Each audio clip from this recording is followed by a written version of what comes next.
Assalamualaikum warahmatullahi wabarakatuh. Kembali lagi kawan di Legenda Catur Dunia. Sambil menunggu FIDE World Cup 2023 yang baru digelar mulai besok di kota Baku, Azerbaijan, kita masih mengulas satu game dari edisi sebelumnya tahun 2021 yang dimenangkan oleh Jan-Christoph Duda setelah mengalahkan Sergei Karjakin di partai final.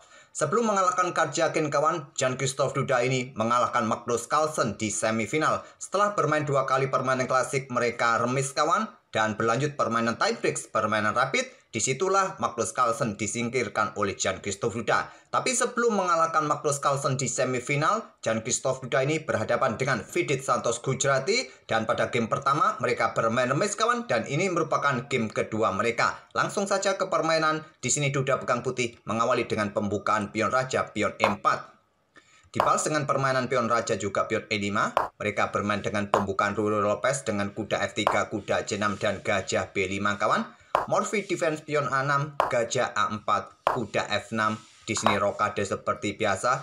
Pion B5 atau gajah E7 terlebih dahulu. Setelah gajah mundur ke B3, gajah C5. Pilihan dari Vidit Santos Gujrati tidak memilih dengan gajah E7 kawan, tapi memilih variasi Archangels counter attack gajah C5. Pion C3, pion A4 merupakan dua pilihan utama kawan. Di sini Duda memilih dengan pion A4 menantang pertukaran untuk membuka lajur bagi benteng di lajur A. Kalau kalian ingin memilih dengan pion C3, melepaskan pion yang di sini kebanyakan hitam membalas dengan pion D6 kawan. Tidak terburu-buru atau tidak tertarik untuk ambil pion E4, dan di sini putih dorong pion D4 langsung. Gajah mundur ke petak B6 dan baru sekarang pion A4 dilanjutkan oleh putih jika memainkan pion C3 terlebih dahulu.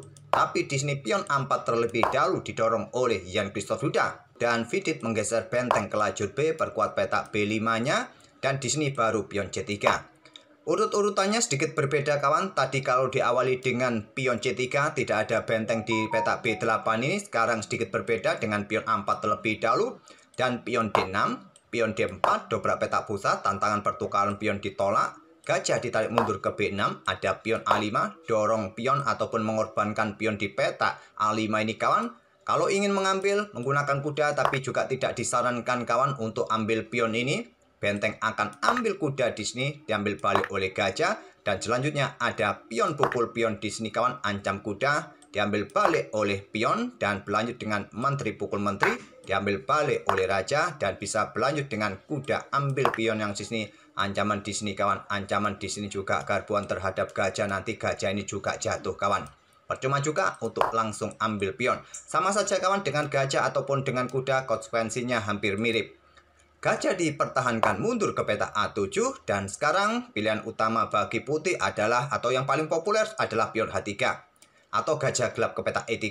Dua pilihan terkuat di sini kawan, atau bahkan benteng E1.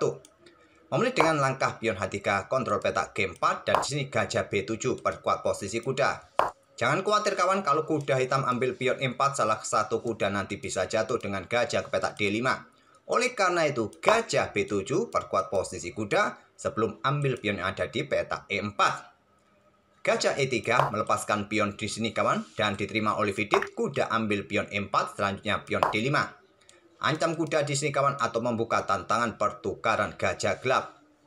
Kalau kuda menghindar tentu gajah tewas, jadi Vidit gajah pukul gajah E3 terlebih dahulu dan pion ambil kuda. Coba lihat kawan, dua perwira hitam ini dalam ancaman para pion putih. Di sini Vidit melanjutkan kuda ambil pion F2, membuat langkah pengorbanan perwira, tempo ancam menteri. Dan di sini tidak diambil balik langsung dengan benteng kawan, tapi memilih menteri bergerak ke petak E2 terlebih dahulu. Bergerak ke petak E2, kuda ambil pion H3 skak, double skak kawan, jadi memaksa raja harus bergeser. Raja ke H1, kuda ke F2 lagi skak, dan di sini benteng ambil kuda, diambil balik oleh gajah, diambil balik oleh menteri. Kemudian di sini gajah ambil pion C6. Dengan pengorbanan satu perwira minor, kompensasi yang didapat oleh Vidit adalah jumlah pion kawan. Dia unggul 4 pion untuk sementara, tapi di langkah berikutnya Jan-Christoph Duda mendapatkan pion pusat, kuda ambil pion E5. Kalau diambil kawan, ancaman skakmat 1 langkah. Dan pion ini mendapatkan 3 kali tekanan. Coba lihat di sini kawan, dan juga posisi kuda ini ganggu gajah. Vidit meluncurkan gajah ambil pion G2. Sangat liar permainan ini kawan. Coba lihat, raja putih sudah telanjang, sudah tidak ada pion-pion lagi di depan raja. Dan di sini pengorbanan gajah ditolak kawan. Maaf, salah klik. Raja bergeser ke G1. Kalau diambil dengan raja, maka menteri akan keluar ke petak G5 skak. Nanti bisa mengambil kuda. Kalaupun ada blokade, ya diterima tantangan. Selepas itu kuda ini juga jatuh. Kalau tadi pion ini, maksud saya gajah ini diambil menggunakan menteri kawan. Sama, menteri keluar ke sini kawan. Nanti ke sini lagi, ke sini lagi. Kuda ini juga jatuh. Oke, kembali lagi ke langkah aslinya. Oleh karena itu, tawaran gajah ini ditolak. Raja ke G1. Menteri F6, blokade ancaman skak mat kawan. Dan di sini kuda ambil pion F7, menteri pukul menteri skak, diambil balik oleh raja. Kemudian ada benteng F8, pin kuda kawan. Di sini ada raja ambil gajah, benteng ambil kuda, diambil balik oleh gajah, diambil balik oleh raja. Kita temui permainan endgame, benteng melawan benteng plus kuda kawan. Tapi hitam unggul 3 pion. Di sisi kanan ada 2 pion dan 1 pion pusat kawan. Keuntungan dari hitam dari pengorbanan perwira tadi di awal pembukaan. Kuda D2 aktifkan perwira agar benteng juga segera keluar kawan. Benteng E8 kuasai lajur E. Ada benteng F1 skak. Raja G6. Raja bergeser ke F2. Kontrol 2 peta ini dari pendudukan benteng yang ingin menusuk ke baris pertahanan. Pion H5 untuk mendapatkan ruang sesegera mungkin dengan kawalan rajanya 2 pion bebas ini. Benteng G1 skak. Raja bergeser ke F6. Raja putih naik ke F3. Pion G6 di sini dan kuda E4 skak. Raja bergeser mundur ke G7, kuda F2, persiapan manuver-manuver kawan, mungkin ingin incar pion yang ada di petak 6 dan bisa meloloskan 1 pion di lajur A ini. Benteng F8 skak, raja bergeser ke G2, untuk coba backup juga 2 pion yang dikawal oleh rajanya nanti tinggal bagaimana 2 perwira ini bisa mencoba menghabiskan beberapa pion di sisi kiri kawan. Benteng E8, coba pin kuda mendapatkan pion yang di sini, kuda langsung lari ke D3 dan pion G5. Percuma juga melakukan skak di sini kawan, karena posisi pion juga sudah dijaga kuda. Ya raja tinggal bergeser saja, usir benteng. Kalau benteng mendekati kuda, dikejar lagi oleh raja.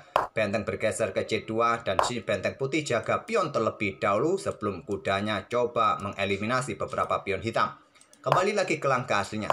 Memilih dengan pion G5, kuda B4 sudah jelas tujuannya kawan di sini.